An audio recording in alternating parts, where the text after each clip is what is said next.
Depois que Obi-Wan e Darth Vader se enfrentaram nas telonas apresentando ao mundo o incrível universo de Star Wars, o cinema vivenciou um resgate do espírito divertido e extravagante das óperas espaciais, um período onde alguns cineastas começaram a explorar novas fronteiras na representação do espaço, enquanto outros decidiram apostar com força na mais pura criatividade, fazendo suas aventuras pelas galáxias acontecerem com quase nada. Entre os que decidiram surfar na onda da Guerra nas Estrelas estava o Roger Corman, produtor hoje conhecido pelos seus filmes de orçamento baixíssimo, que iniciou a sua empreitada com nada mais que um sonho e um punhado de dólares. E o resultado foi um filme que acabou lembrado como mais do que uma cópia barata de Star Wars, uma releitura espacial do clássico Os Sete Samurais de Akira Kurosawa, que se tornou uma obra cult celebrada entre os fãs de sci-fi. Boas-vindas a mais um vídeo do Central Pandora. Aqui é Sora e hoje vamos falar sobre Mercenários das Galáxias. Ópera espacial que está bem longe de ser super original ou complexa, mas que traz na sua essência o espírito extravagante da ficção científica pulp, unindo mitologia, cowboys do espaço e histórias de samurais. Se preparem, porque hoje partiremos em uma jornada em busca dos maiores heróis das galáxias.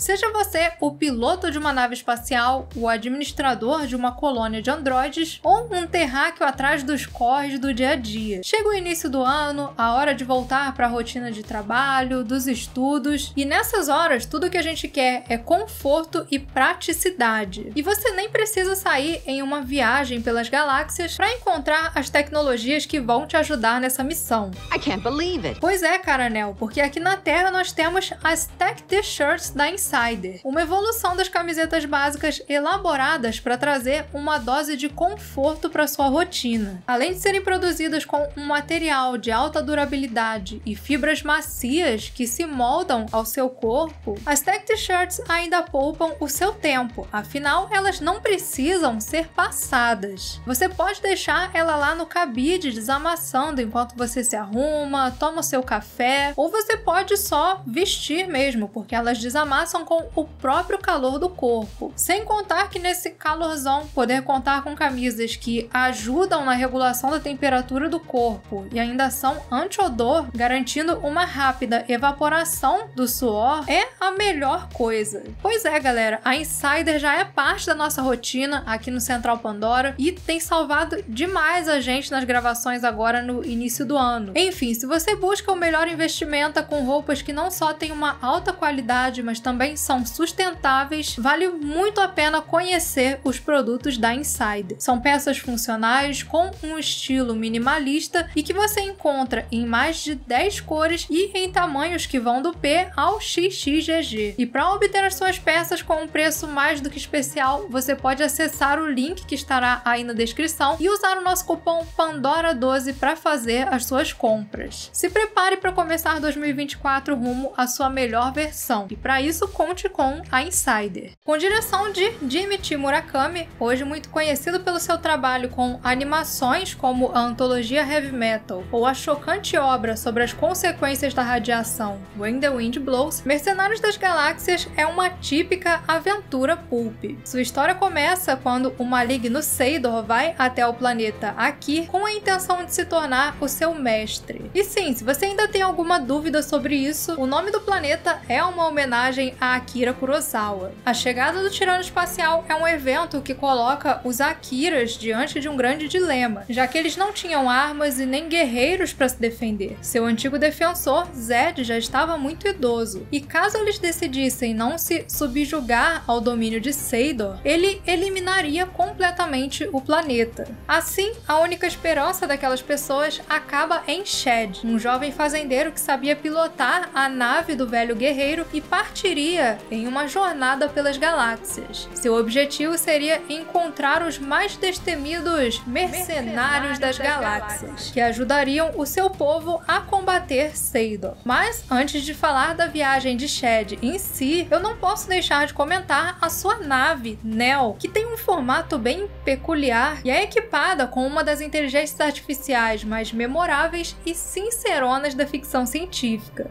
I can't. What? Wait a minute. Can we outrun him? We sure as hell can't outfight him, not with you in the driver's seat. A primeira parada de Shed no espaço é no aglomerado de Fênix, onde fica a estação do Dr. Hefesto, que, não coincidentemente, compartilha do nome do deus do fogo e da forja da mitologia grega. Aquele seria o ponto onde ele conseguiria as suas primeiras armas, mas chegando lá, ele percebe que as coisas tinham saído um pouquinho de controle. Hefesto tinha simplesmente ficado doidão e se fundido com a sua estação, e agora a única humana sã que habitava o local em meio aos androides era a sua filha, a expert em computadores Nanélia. Quando vê Shed, Hefesto decide obrigar ele a se procriar com Nanélia e popular aquela estação sem vida. Mas valeria a pena viver enclausurado naquela estação, onde absolutamente tudo era artificial? Bom, Shed sabia que não. Mesmo sendo imperfeito, o universo que lhe aguardava lá fora era cheio de maravilhas. Coisas que não se podia reproduzir por um computador, como a sensação do vento na pele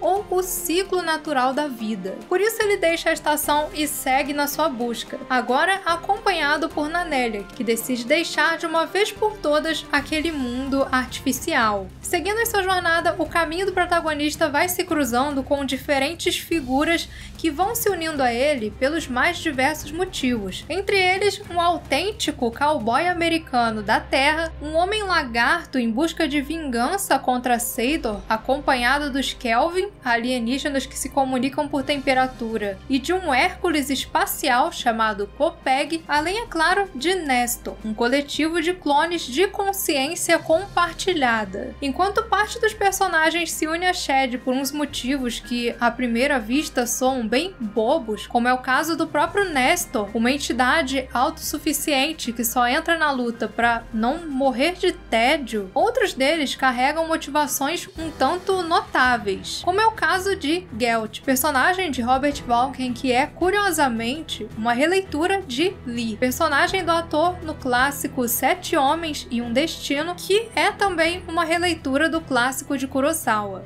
Gelt era um assassino de aluguel aposentado, caçado em toda a galáxia graças à sua excelência no seu trabalho. Um homem sem casa, sem família e sem princípios, que agora vivia aprisionado no seu próprio legado, rodeado por riquezas que ele não podia gastar, porque agora sua face era conhecida por todo canto. Por fim, quando se une à luta de Akir, tudo que ele pede a Shed é uma refeição e um local de repouso. Outra personagem que entra para esse time de mercenários é a Saint Exmin das Valkyrie, uma tribo de guerreiras espaciais inspiradas nas famosas Valquírias da mitologia nórdica. Com visuais que chamam a atenção por lembrarem bastante as guerreiras que apareciam nas páginas da Heavy Metal, Saint Exmin é uma mulher apaixonada por emoções fortes, como o fervor dos combates, entre outras coisas. De forma geral, a trama de Mercenários das Galáxias não é lá grandes coisas. Fica bem clara no roteiro a intenção de ser uma história divertida, cínica e nada muito além disso. Porém, nota-se também um cuidado ao incluir detalhes na narrativa que tornam esse universo não apenas um pouco mais único, mas também um pouco sombrio. O vilão Seidor, por exemplo, é um ser que conquista planetas com o intuito de coletar órgãos e partes de corpos dos seus moradores que são consumidos por ele e seus lacaios em uma tentativa de manter a vida eterna. Outro detalhe notável está na história dos Huddites, alienígenas que nem aparecem ao longo do filme, mas têm o seu trágico ciclo de vida explicado por Shed como uma forma de exemplificar as diferentes faces da vida. Did you know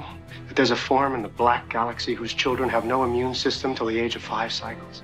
Most of them never do develop immunities. They die shortly afterwards. But the Huddites still feel that the breaking out ceremony is very beautiful. Sem contar que todo o time, apesar de ter uns personagens que soam bem clichês, consegue ter o seu carisma. O roteiro até consegue criar uma dinâmica que explora bem as peculiaridades de cada um e as interações entre eles. Figuras que estão, cada um da sua forma, buscando encontrar o seu lugar na solidão do cosmos. E eu tenho certeza que em nenhum outro filme você vai ver uma entidade coletiva do espaço provando um autêntico hot dog norte-americano. You like it?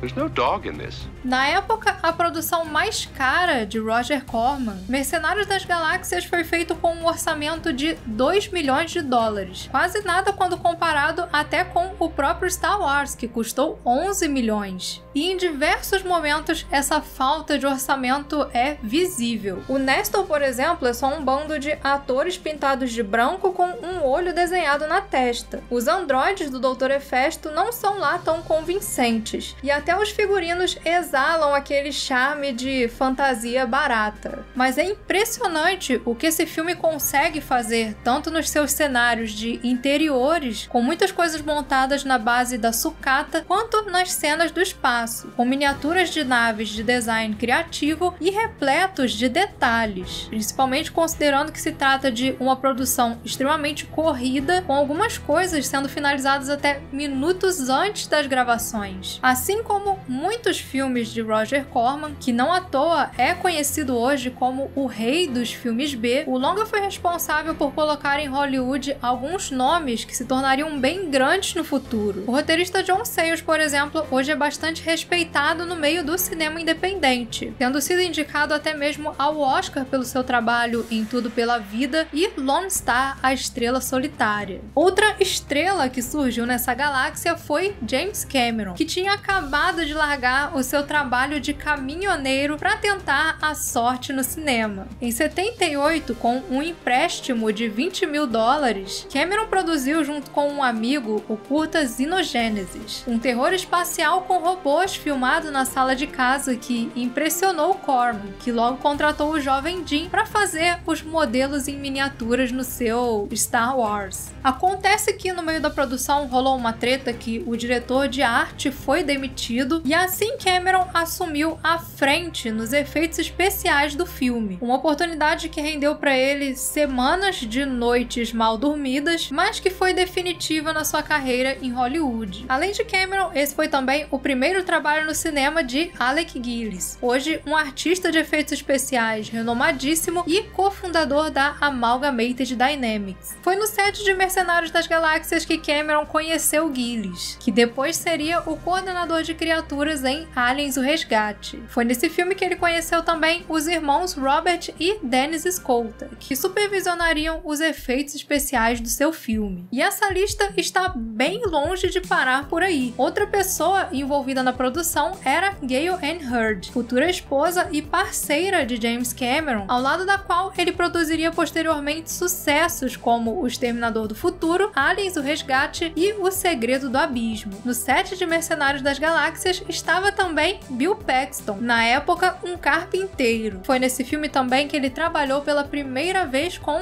James Horner, compositor que se tornaria renomadíssimo no cinema e faria não apenas a trilha sonora de Aliens: O Resgate, mas também a de Titanic, que rendeu ao filme uma premiação no Oscar. E isso explica porque na sequência do filme de Ridley Scott, James Cameron e a sua equipe conseguiram fazer tanto com nada, transformando sucata em alguns dos cenários mais marcantes da ficção científica. Porque sim, muitos ali já tinham feito isso antes em Mercenários das Galáxias. Como estamos falando de uma ópera espacial, no fim da história não pode faltar o grande combate, o momento onde os mercenários finalmente colocariam suas habilidades à prova contra Seidor. E nessa hora, o filme brilha, da sua ação e do uso de efeitos até o decorrer dos eventos, que são marcados marcados não só pelos momentos empolgantes de combate, mas também por todo o drama e a violência trazidos como consequência. Por fim, a conclusão dessa saga não é tão otimista quanto outras histórias do gênero. Chad consegue livrar Akir da invasão de Sádor, mas ao custo das vidas daqueles guerreiros, que agora viveriam apenas nas memórias do povo de Akir.